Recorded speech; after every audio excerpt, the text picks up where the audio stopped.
What a nice group. You're much happier. I was here 3 years ago. You're much happier now. And you're much wealthier, and you're providing a lot more energy than you used to. That's for sure, right? Thank you. You know, Harold is a very successful man. And I was with the great football coach, Barry Switzer.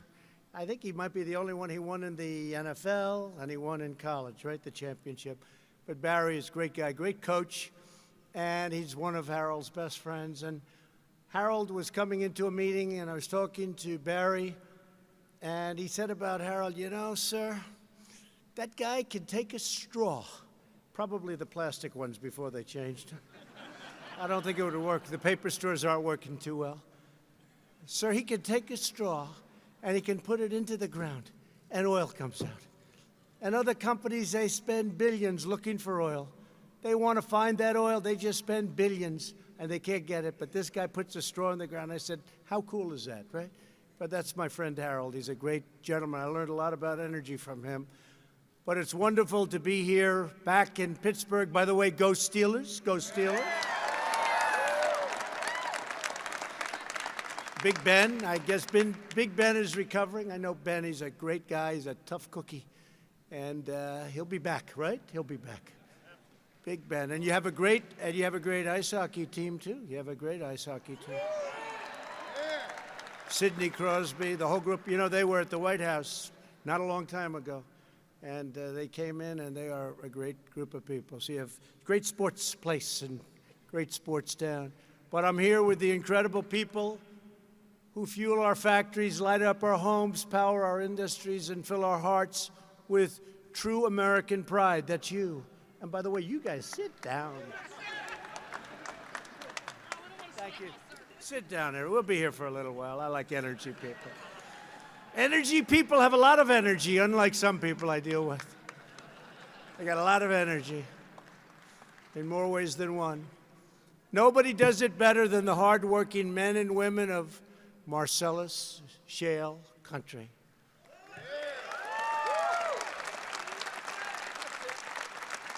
Wouldn't it be great if New York realized what they're sitting on top of? Before the competing states take a lot of it. You know, it gets down a little bit, right? Keeps going down. They'll say, hey, we used to have a lot of energy before they took them from Pennsylvania and Ohio. But New York should do it, and New York should allow pipelines to go through so the people of New England can cut their energy costs in half, so the people in New York could cut their energy costs in half. New York doesn't allow pipelines to go through. I don't know. There has to be some kind of a federal something that we can do there. But they won't allow pipelines to go through New York this for a long time. And they won't do any fracking in New York. And they won't take all of that wealth underneath and reduce their taxes. Wouldn't that be nice? They don't do it in New York. Somebody someday will explain why. They do it in Pennsylvania. They do it in Ohio. They do it in states right around New York. They don't do it in New York. They're sitting on a gold mine of energy. With unmatched skill, grit, and devotion, you are making America the greatest energy superpower in the history of the world. You're number one by far now. Right? And I want to thank the Marcellus Shale Coalition, the Ohio Oil and Gas Association. Oh, I love Ohio. I love that state. Ohio. Don't forget, for a year I had to listen to, you cannot win unless you win Ohio. I said, no, the great state of Ohio. Please treat it well. And we won Ohio by a lot. It's a great state. And another great state, West Virginia. I think we won West Virginia by 42 points. That's a lot. I would say that's a lot. But they're great people. And West Virginia Oil and Natural Gas Association, I want to thank you for the invitation to be here today. Two great groups.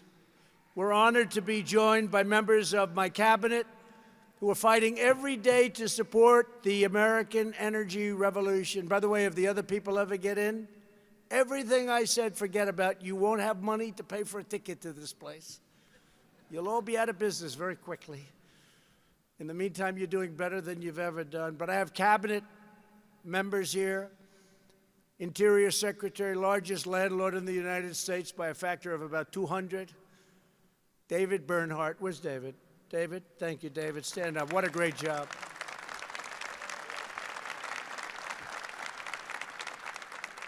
It's basically the landlord to about half of the United States. A friend of mine, a great gentleman, he's going to be leaving, and I'll tell you, there's one that's going to do well, but he's been right from the beginning. We're almost 3 years now. Energy Secretary Rick Perry. Rick, great guy. Great guy, great competitor. I ran against Rick. He was nasty. He was tough. He was tough, but he was a gentleman. And when he decided that it was time to do something else, there was nobody that could have been nicer. He's been a tremendous asset to the administration. And he was a great governor of Texas. And he's been a great job with the energy. And that includes nuclear energy. Really fantastic job. Thank you, Rick.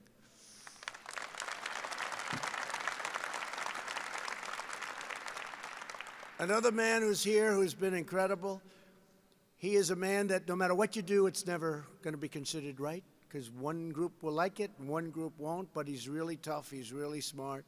By the way, he loves the environment. EPA Administrator Andrew Wheeler. Andrew, you've done a fantastic job. And he's right now working on small refineries, getting them everything they need to stay, because it's a highly competitive business. We want to keep them really prosperous and keep them in business. And so I know you're working on that. And he's dealing with them, I think, this week and next week, and you'll hopefully have something for the small refineries. Anybody here from small refineries? Yeah, a couple. Not too many. Oh, forget the small refineries. We don't have. Now, you're going to take care of those small refineries. They're great people, right? And they've really been incredible for our country. Several outstanding members of Congress. These are warriors. These are people that fight with me all the time on the witch hunts. I've had the Mueller witch hunt, the Russia witch hunt. I have witch hunts every week. I say, what's the witch hunt this week?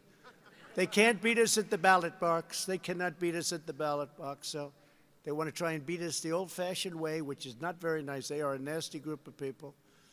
And, you know, it's very interesting. You look at what's happened and what's been doing and all the things we've done, and we have to get USMCA done, and they don't want to put it up for a vote.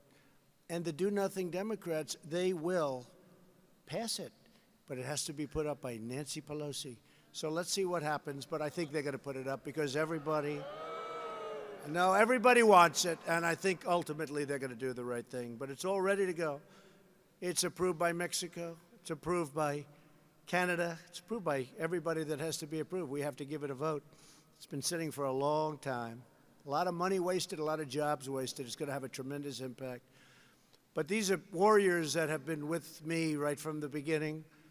A friend of mine, Mike Kelly, Congressman Mike Kelly. Mike, stand up. Great job, Mike. A man with the greatest name in show business, Guy Reschenthaler. Now, anybody can get elected to Congress with that name. You got to be one hell of a talent. When you can have that name and get elected, I'll tell you what. But he's a warrior. They're all warriors. This group is incredible. I won't say it about every group. Some aren't warriors, but this group is incredible. It's called Pennsylvania. It's in the genes. It's in the blood, right? It's in the blood. Another terrific guy who is always there, Lloyd Smucker. Thank you, Lloyd. Great job. G.T. Thompson. We have them all today, huh? G.T. We have them all. The great John Joyce. John, thank you. Great job. Thank you, John. Dan Muser. Thank you, Dan. Thank you. That looks like Cary Grant, doesn't he? Have you ever been told that? It's not a bad compliment, I must say. Today we have Tom Arnold. And those days you had a little different. Those days you had Errol Flynn, Cary Grant. A little different, but Today we're doing better in so many different ways. And, of course, somebody that fights like you've never seen before, Fred Keller. Fred. Thank you, Fred. Great. Doing a great job. Thank you all. I mean, these are fantastic people. And David, where's David? Is he there? Where's David? What happened to him? We won't mention his name. He's in the back. Pretend that I didn't say it. When I last spoke at this conference in 2016, American energy was under relentless assault from the previous administration. You know that so well. More than a third of all of the coal mining jobs had vanished. A moratorium had been placed on new coal leases on federal land. Drilling and mining on federal lands was blocked and restricted at every turn. Desperately needed pipelines were obstructed and denied. Federal regulations and bureaucrats were working around the clock to shut down vital infrastructure projects, bankrupt producers, and keep America's vast energies and treasures buried deep underground. They didn't want to let you go get them. So good for the American people in so many ways. I promised that as president, I'd unleash American energy like never before, because our natural resources do not belong to government. They belong to the people of this country.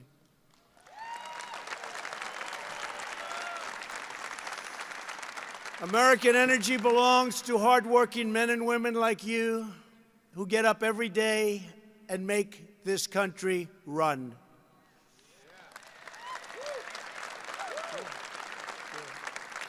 Today, I'm proud to declare that I've delivered on every single promise I made to this conference 3 years ago, and much, much more.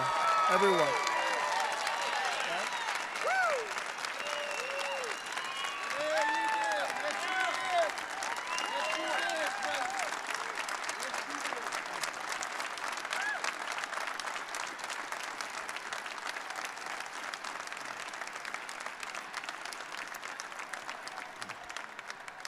Wow, look at the great people. Thank you very much. 4 more years. Why don't you drive them crazy? Go 16 more years, you'll drive them totally. 16 more years. Thank you. Thank you. We're now energy independent. Who would have thought that? That wasn't going to happen for a long time. We've ended the war on American energy, and we've ended the economic assault on our wonderful energy workers. You were under assault for a long period of time, but no longer. No longer. That's why we have to keep it going. Because if you talk about assault, it was nothing compared to what would happen if one of these people got in office. What they would do to you would be unthinkable. And what they do to this incredible profession that you're in, but this segment of the economy that's so big and so vast and so many jobs would be just absolutely terrible. Hard to believe they're even talking the way they're talking. And in many ways, I think it actually would be worse than they're even saying it will be. In the process, we set off an economic boom of truly historic proportions, bringing prosperity back to cities and to towns all across America.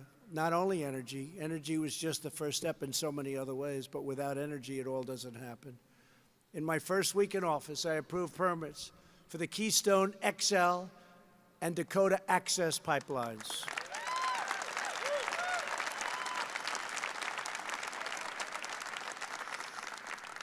And that's a big thing. That was a very unfair situation in the case of Dakota Access. They had built it except for one small section, and they weren't being given the permits. They had spent billions of dollars building it. One small section where it connects, they were not going to get the permits.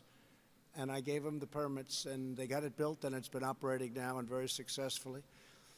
And a lot of jobs and a lot of everything else. And a lot of clean environment, because that's what it is. And with Keystone, same thing. They have everything they need. They need a couple of little extra ones in 1 or 2 states, one state in particular, and they'll start. And it's a combination of 48,000 jobs on top of everything else. We canceled the last administration's so-called Clean Power Plan. Sounds nice, but it wasn't nice. It was a disaster.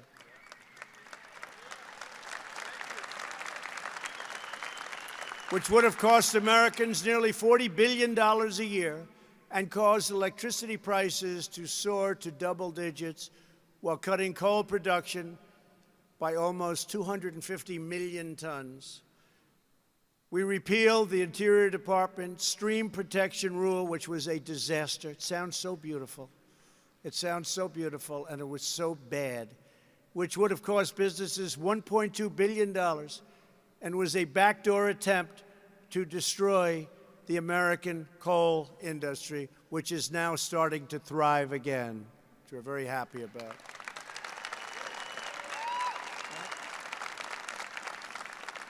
We revoked the ridiculous Waters of the United States rule. No longer will federal bureaucrats be allowed to micromanage every public pond and drainage ditch on private land. They've taken away your rights. They took away your heart. When I did that, I had people in my office.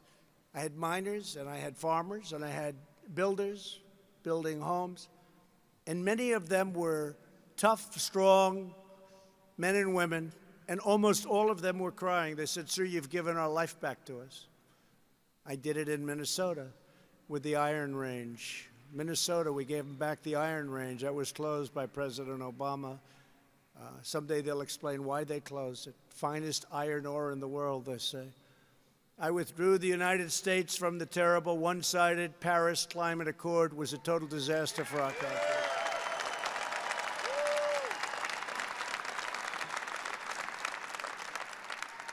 And I thought when I did that, it would be very tough. And all I do is get applauded for that move so much. It would have been so bad for our country. They were taking away our wealth. It was almost as though it was meant to hurt the competitiveness of the United States. So we did away with that one. The Paris Accord would have been a giant transfer of American wealth to foreign nations that are responsible for most of the world's pollution. Our air right now and our water right now is as clean as it's been in decades. Shutting down American producers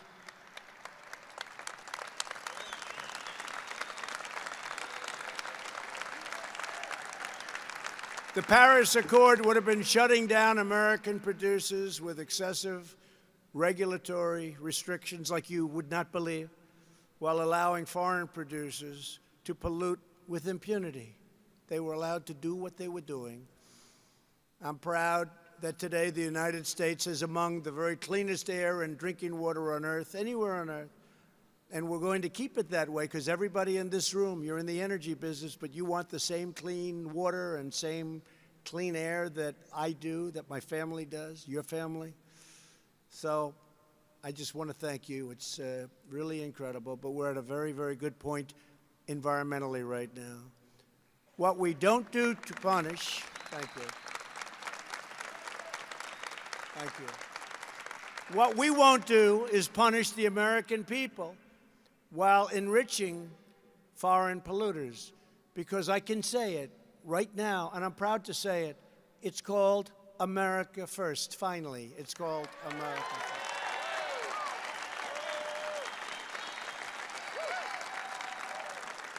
My job is to represent the people of Pittsburgh, not the people of Paris. We're opening federal lands and offshore areas for responsible oil and gas production. And I opened ANWR to oil and gas in Alaska. You know, the ANWR site's one of the biggest in the world. And nobody could get it approved, including Ronald Reagan. They could not get it approved. I got it approved. And it's one of the great potential sites anywhere in the world.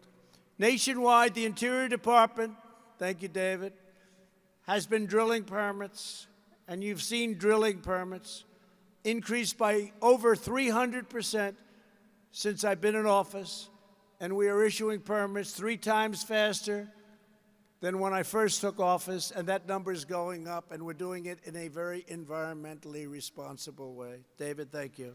Thank you. Oil production on federal lands is at an all-time high, and revenue to the American taxpayer from energy development has nearly doubled since I took office. Think of that. Thank you. We are streamlining the EPA's oil and gas methane rule. Don't pay attention. Don't pay attention. Saving energy producers millions of dollars in compliance costs while maintaining sterling environmental standards like never before.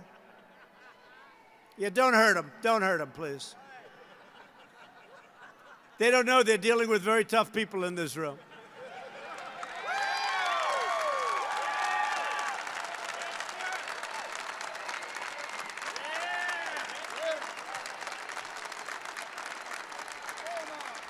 They don't know who they're dealing with. They don't know who they're dealing with.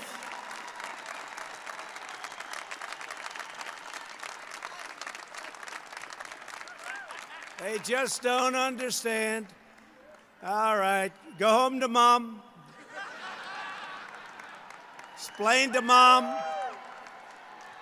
that you tried to take on very powerful people, and many of them physically as well as mentally. That's not a good thing to do. Not in this room. Be careful. Make sure you don't hurt them. Please. Thank you. We're also slashing the time it takes to get a permit for building critical energy infrastructure into just a tiny fraction of what it took before. America built the Empire State Building in just 1 year. Believe it or not, in 9 months. Can you believe that? They don't do that today. It should not take 10 years to get the permits to build a road or a pipeline. We've brought that number way, way down, way down. And in Texas, we're working very, very hard to get those pipelines approved environmentally. And I know my people are doing it. And Rick, you're going to be giving it to some of the most talented people that are going to be taking your position. But we're working very hard to get those pipelines approved immediately in Texas, because it would make a 20% and maybe even 25% increase in oil. And, you know, as I said before, we're now #1, not by a little bit, but by far, way ahead of Saudi Arabia, way ahead of Russia, but we can do even much better than that. So we're working on that. And we're going to also work on getting a pipeline through New York. We have to do that. We can't let them hold us up like this.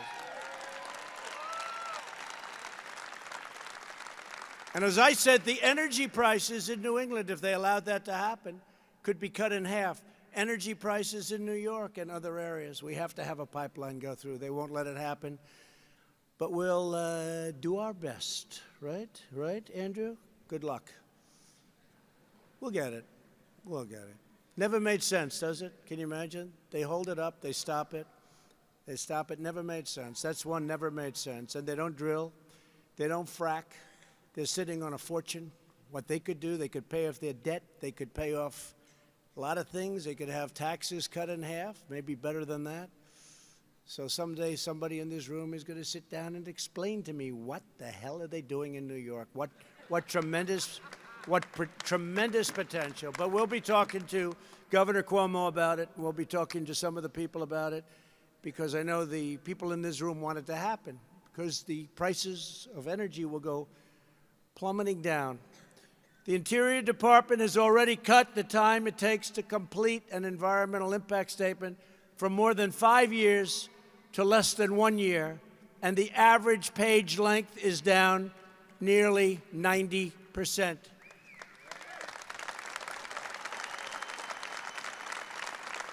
I know all about environmental impact statements. I've done many of them. And then I see the same consultants that I'm paying up in places like Albany and different capitals of the states. And they're working to make the rules much tougher so that we have to hire them to get our permits.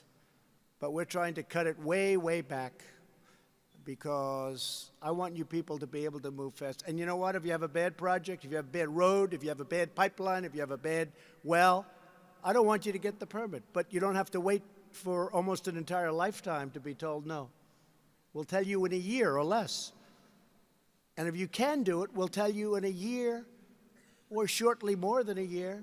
But we've brought roads. I mean, roads are under consideration we have roads 21 years, 22 years. They end up costing many, many times more. Instead of a straight line, there's one particular road. It looks like this. If you've had a couple of drinks, you're in big trouble. It ended up costing many, many, many, many times the cost. Took 21 years to get approved, and they circled the nesting of, things you want to save, you want to help, but you also have to worry about ourselves. So they have a road, instead of a straight line, they have a road that looks like the Indy Speedway. It's not a good situation, and we're trying to do away with that. And we're very close to getting it. But permits that took 17, 18, 19 years, we think we can get. We're down to 2 years, and we think we can get it around 1. And you may get rejected, folks, but it's going to be fast. I have a friend who's been waiting 22 years to get a permit for something. I said, he's devoted half of his life to getting one permit. And then in many cases, you don't get them. They vote no by a vote of 3-2. Guy spent 22 years. I told him, I said, you got to find another profession. But now he doesn't, because we're moving those time limits up like nobody can believe. At long last, we're reclaiming our American heritage as a nation of builders. You were stopped from building. They really stopped you. They really stopped you from building. You know what I mean. And with the help of our pro-energy agenda, and by the way, you'll never have another president like me. Okay? You'll never have. That's for sure. You'll never have another president that's going to do this stuff. Because I was a builder. It's what I did the best. I built. I really built good. I built under budget. I built ahead of schedule. You don't hear those words too much in government. But I built. And I understand what you go through. I understand how you're ruined, how you're destroyed. I also understand how bad it is for our country. But all of you here today have achieved something that everyone said was impossible. You've helped make America the #1 producer of oil and natural gas on planet Earth, by far.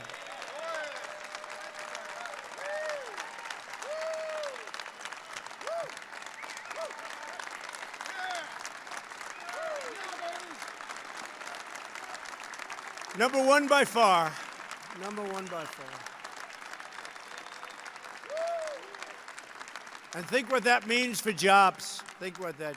I just left Louisiana recently, and we opened a $10 billion LNG plant. I don't know if I've ever seen a longer build. It's like a skyscraper laid on its side. It is the most incredible thing you've ever seen. More pipes in that building that nobody would realize how complex it is. But it took years and years, and it was a dead project. And I had it approved almost immediately. You know what we're talking about, fellas. And it just opened. And I went and we cut a ribbon. And it's a tremendous success. And now I think they're going to double the size of that. They're going to double it. It's already about the biggest in the world, but they're going to double it. It's doing phenomenally well. It's sold out for 25 years. You know what that means? It's like an office building, except more money. Can you imagine? I never understood that.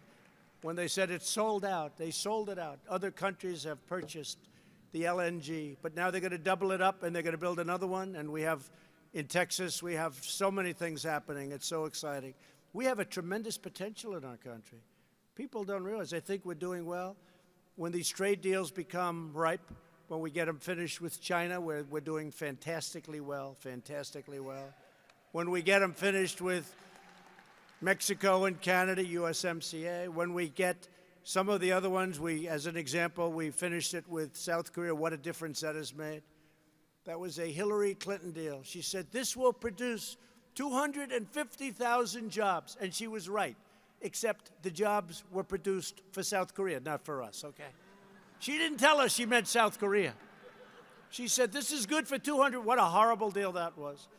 Our deal with South Korea, we've essentially terminated it, redone it. Brand new deal, you guys know.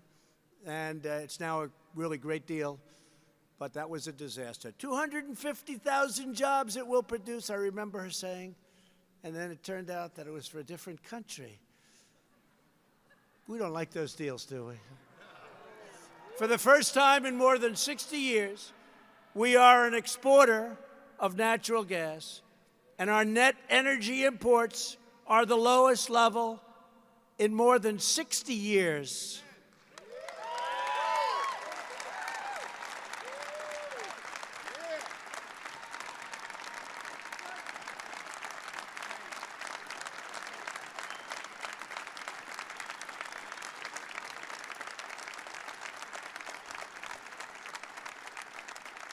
So, you know, in the Straits, the famous Straits where they make so much money and we protect everybody, we don't get paid, but we're starting to get paid a lot. But, you know, other people need those Straits. We don't need them much anymore. They were saying, how come American ships are doing so well? Because we don't have too many of them going over there anymore. Isn't that amazing? We don't have too many of them. Dangerous territory. We don't have too many of them going over. My administration has more than doubled approvals for LNG exports, and it's going much, much higher than that in the pipeline. I look forward to seeing even more brand new LNG facilities built with American labor and American steel.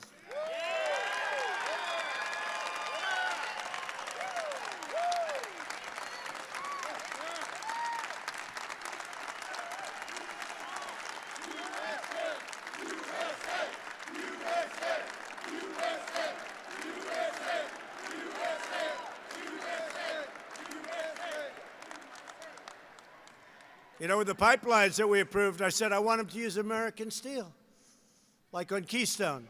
I said I want them to use American steel. And they came to me, they said, so we have a problem. They already bought it. They've got it. They just can't get their permits. Can you believe it? They had the pipeline. And so it was a little bit tough to say, bury it, and we went. So I gave them a little break. What am I going to do? But we'll write right on the bottom. Somebody said, well, that's a little bit complex. I said, no, it's not. Give me a pen. You must use American steel. And we're doing that more and more and more. Right? Our guys are doing that. To restore American manufacturing, we're reversing decades of disastrous trade policies that devastated our working class communities. Pennsylvania lost 1 in 3. Can you believe that? And it's actually a higher number. We want to be conservative because with the fake news, I have to be very conservative. Otherwise, they'll say, he didn't tell the truth. He didn't tell the truth. So we're very conservative with these numbers, the fake news. But Pennsylvania lost more than 1 in 3 manufacturing jobs after a twin disaster took place, and that's NAFTA and China's entrance into the World Trade Organization. That was a disaster. China was mainlining, and then all of a sudden, it went up like a rocket ship because of a certain politician that came up with the idea for the WTO. That was not a good idea. May have been worse than NAFTA, and I never thought anything could be worse than NAFTA. We're standing up for our great workers, and America is winning, winning, winning once again, and we're winning. We're winning, and we're respected again. We're respected. You know, respect is a part of winning. We're respected again as a country. We're not laughed at, and it's getting more and more that way, and you know it, and I know it, and you know, most importantly, other countries know it. They know it. After losing 60,000 factories, so when I first saw that number a few years ago, I said, that can't be right. I got to be careful because I have these people back here, and they'll say, it's not 60, it's like 5, right? It's 60,000. So I had it researched and checked. And you know it's right when they never correct you. I've been saying it for years. It's true. It has to be right. Otherwise, they'd say, he's not telling the truth. But after losing 60,000, it's not even possible to believe that much. 60,000 factories under the previous 2 administrations, we've now gained nearly 10,000 new factories under my administration, under the Trump administration.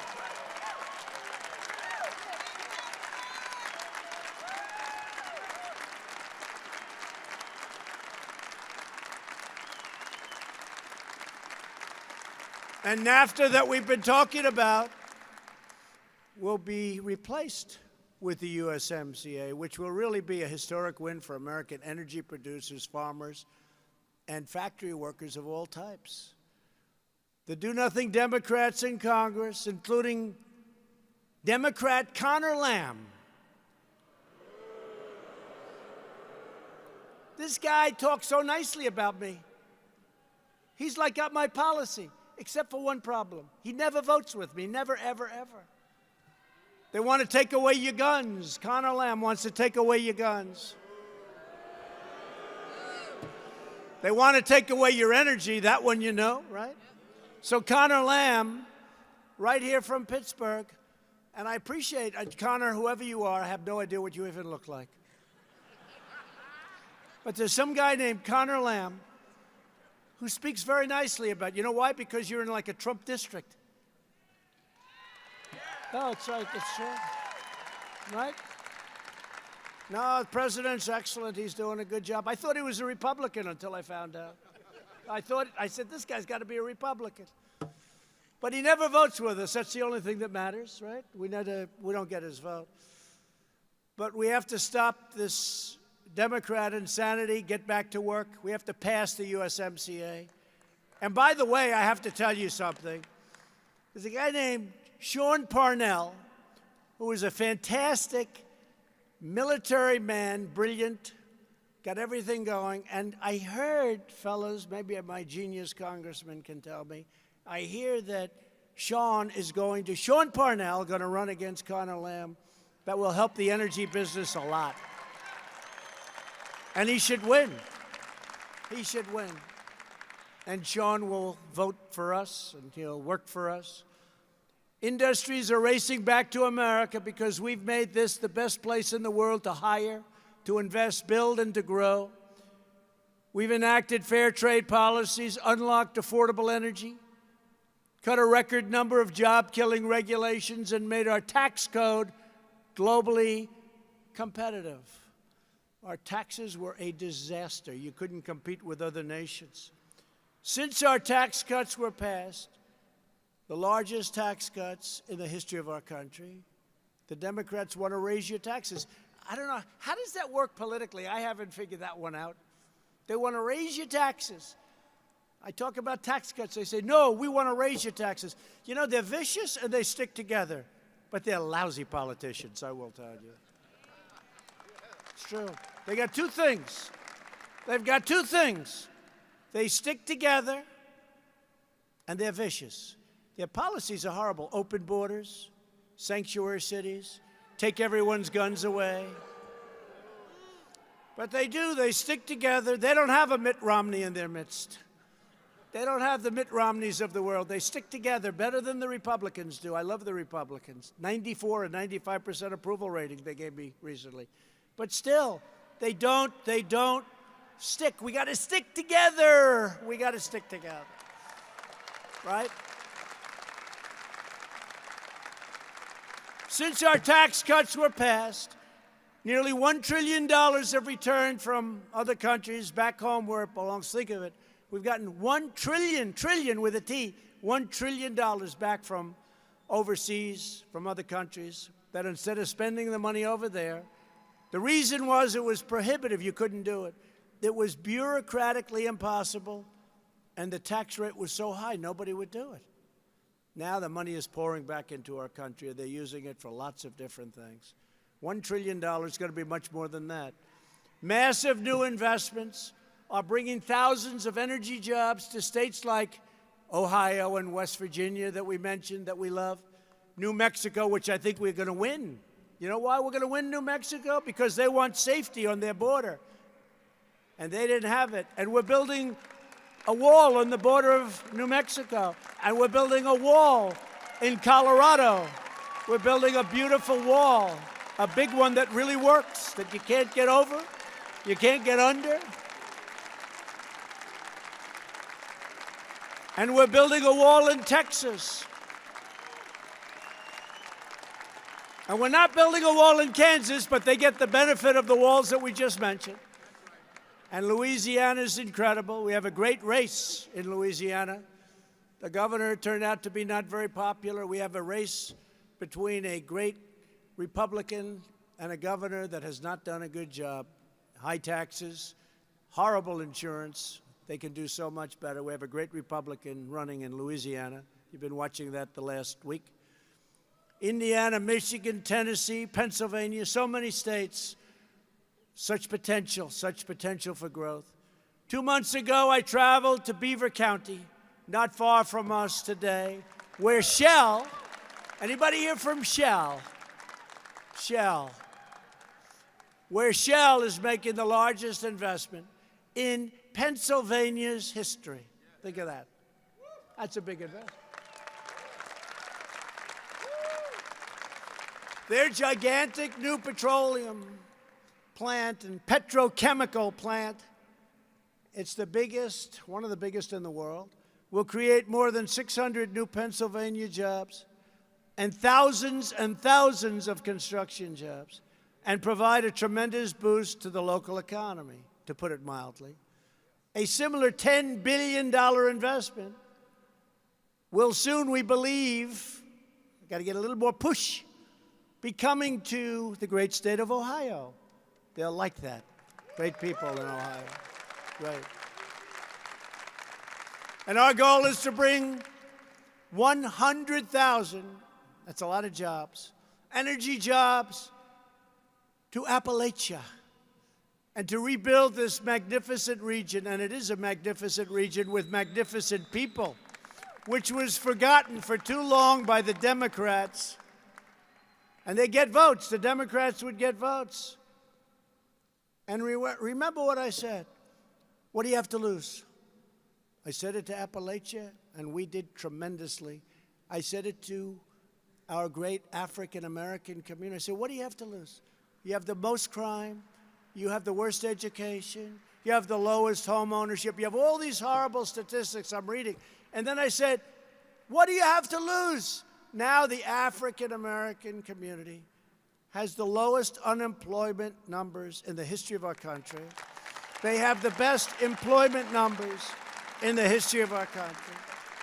They have their best poverty numbers in the history of our country, in the positive sense. And I think we're going to do great with the African-American community and the Hispanic community, which has its best numbers that they've ever had.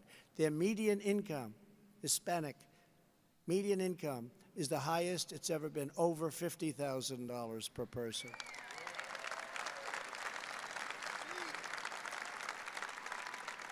And all of those people that came out, and they came out to vote, they'll never be forgotten again. The Democrats are trying to figure out, where the hell did they all come from? It was something. You know, a number just came out. I don't know if you saw. Moody's, respected. And it said that under the Bush administration for 8 years, median household income went up $400. That's over 8 years, okay? So remember, $400, 8 years. Under President Obama, median household income went up $975 over 8 years.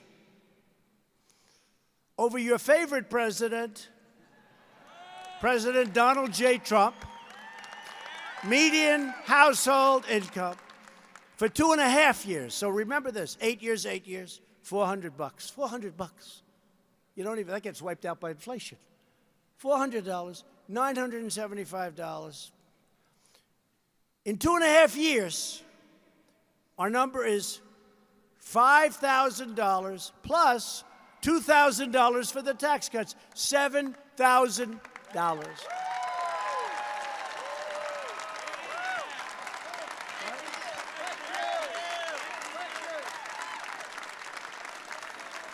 How do you lose that debate? How do you lose that one?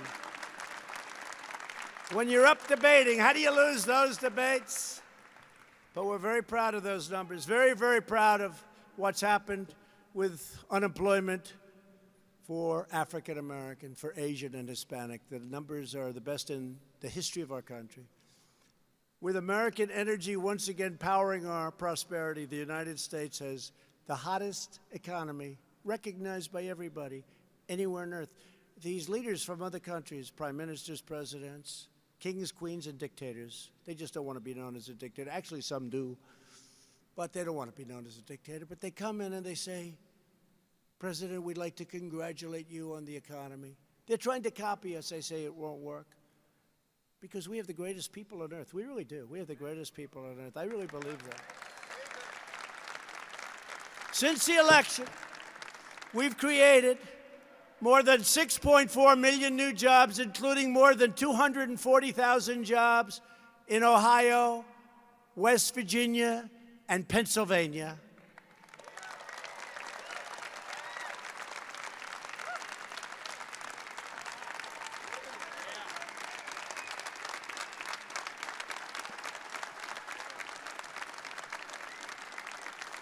A beautiful number is that more than 2 million Americans have been raised out of poverty, taken out of poverty.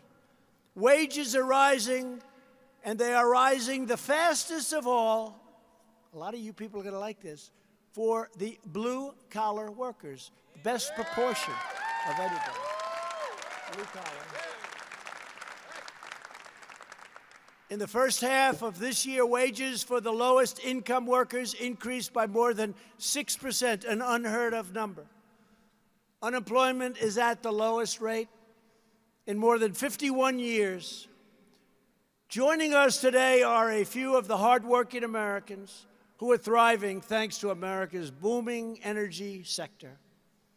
Andrea Brownlee owns and operates a trucking company that services the natural gas industry. Andrea, she's seen growth in her company. She's seen growth in the energy industry like she never thought was possible. Could you come up and say a few words, please, Andrea?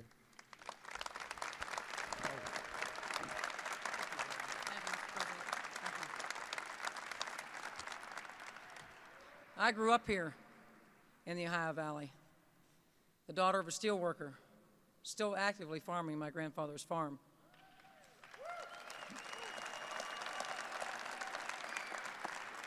I own Brownlee Trucking, a small business providing logistics services to the ever-growing natural gas industry here in western Pennsylvania, which has allowed us to provide more jobs and opportunities to provide quality health insurance and benefits for our employees. Because of the policies and support of natural gas, we have seen amazing growth in the industry and a future with good-paying jobs for our children here at home in western Pennsylvania. Thank you.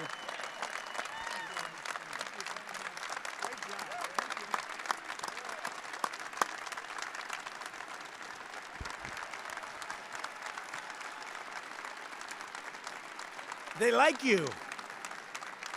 Great job. Thank you, Andrea. Rawley Kogan is a biologist and president of the Keystone Elk Country Alliance. I assume that's no relation to the Keystone Pipeline.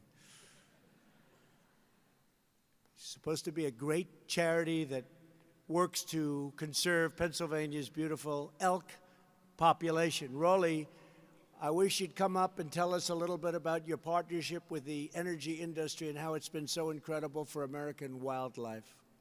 Rawley, please. Thank you. Thank you.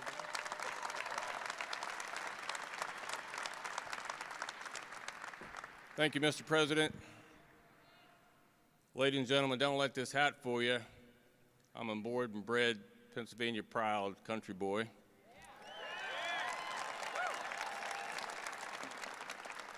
Energy and conservation, what do they have in common? Strong partnerships and a stewardship ethic. About 2 hours north of here is a 2 million acre block of public land. And by the way, I came down here yesterday in a vehicle powered by compressed natural gas. Yeah.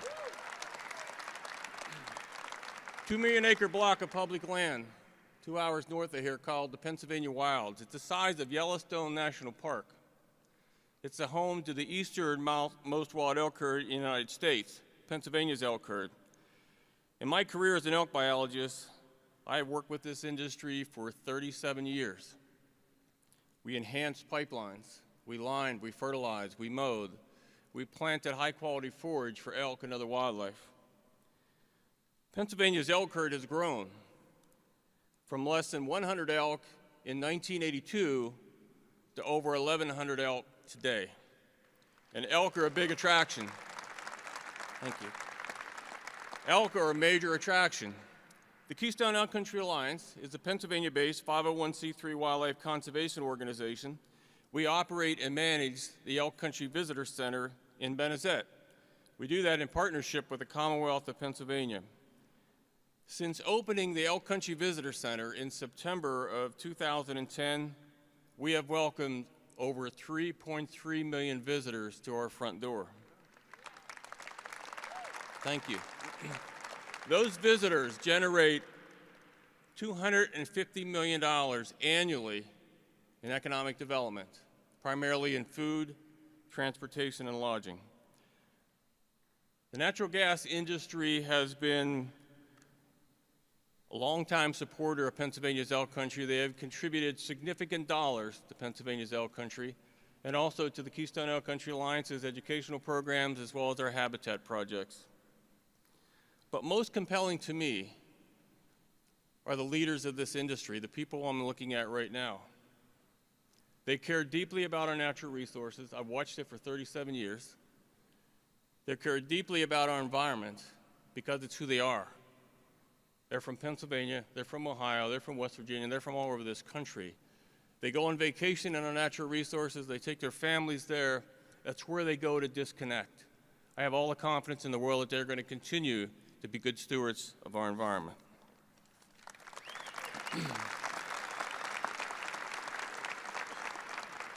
Energy and conservation.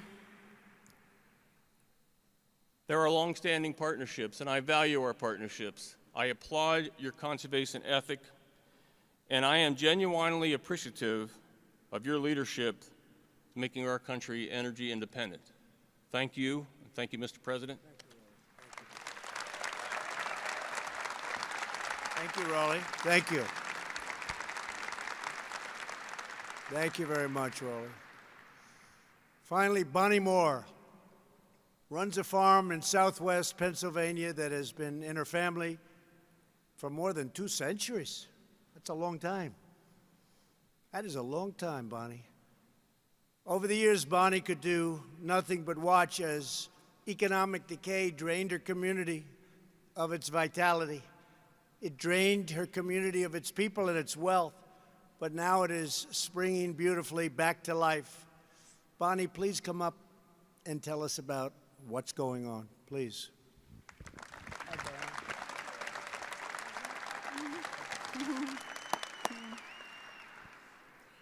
I have lived in Washington County, PA, all my life on the Moore homestead.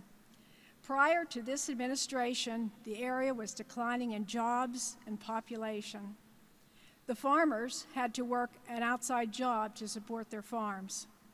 After this administration unleashed regulations on the oil and gas industry, our area boomed.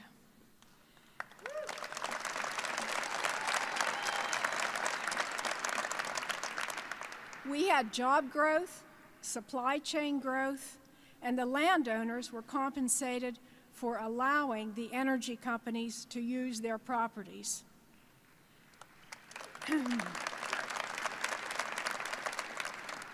As a result, it has helped many landowners, including ourselves. We were able to purchase another adjacent farm with the compensation these energy companies provided, updating buildings and equipment. I want to thank President Trump and his administration for revitalizing and saving our area and America.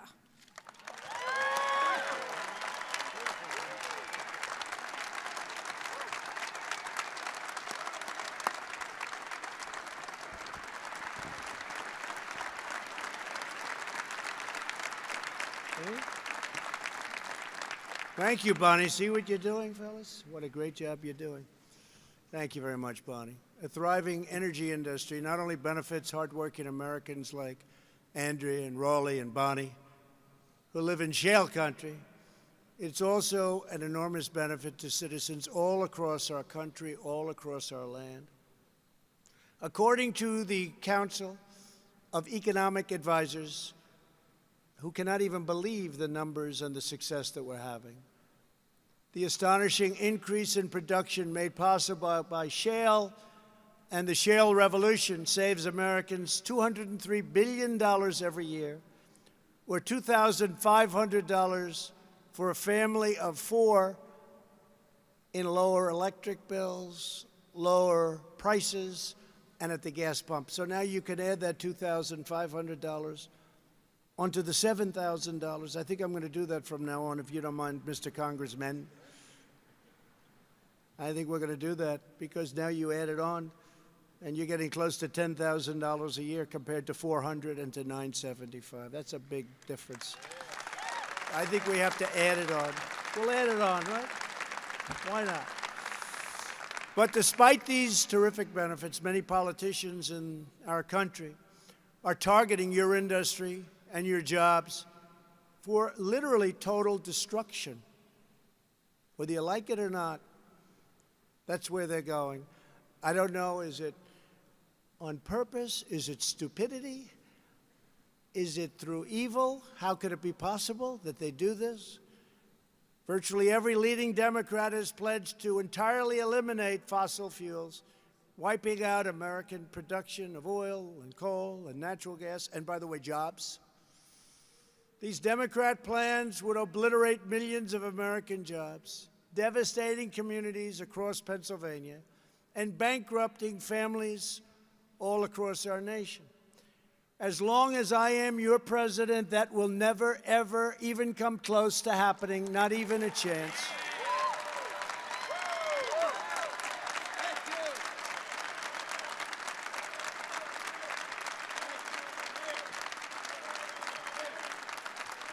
Thank you. Anti-energy zealots are blinded by ideology. Democrats want to ban shale energy, but shale energy has reduced America's carbon emissions by 527 million metric tons per year. So what are they doing? A much better record than the European Union, which is always telling us how to do it. We should be telling them how to do it based on our economy. The radical policies of Democrats in Congress would result in massive layoffs, exploding energy prices, and a gigantic gift to our foreign adversaries. Oh, they want us to do it so badly. Because our businesses would no longer be competitive with their businesses. Some people think that that's why they come out with all of these schemes. Our vision is the exact opposite of what they want to do. Our vision is pro-worker, pro-jobs, pro-family, pro-energy, and 100% pro-American.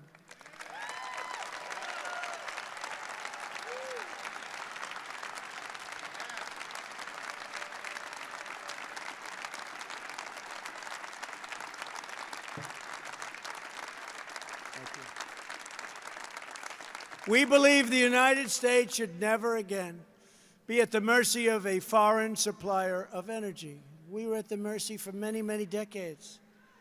We are committed not only to energy independence, but to American energy dominance.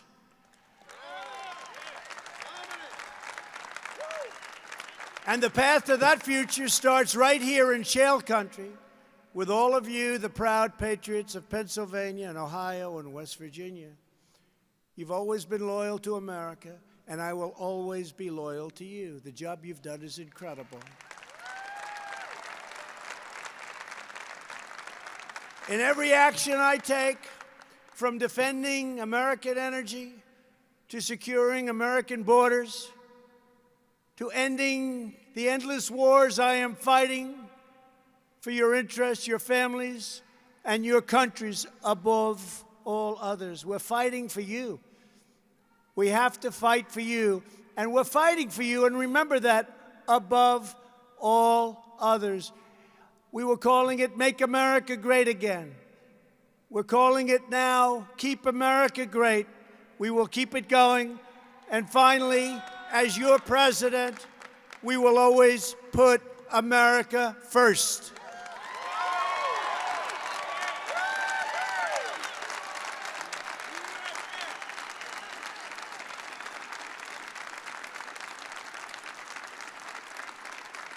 Thank you.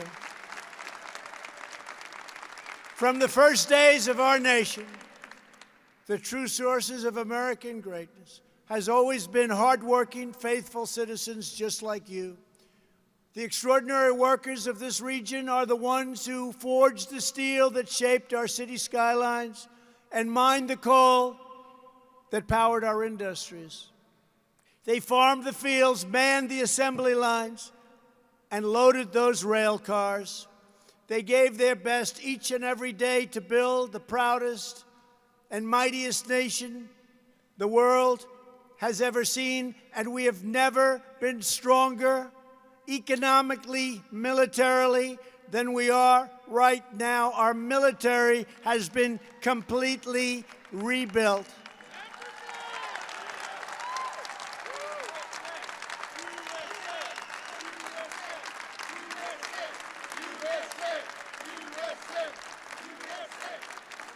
It was their labor and their sweat that fueled America's rise.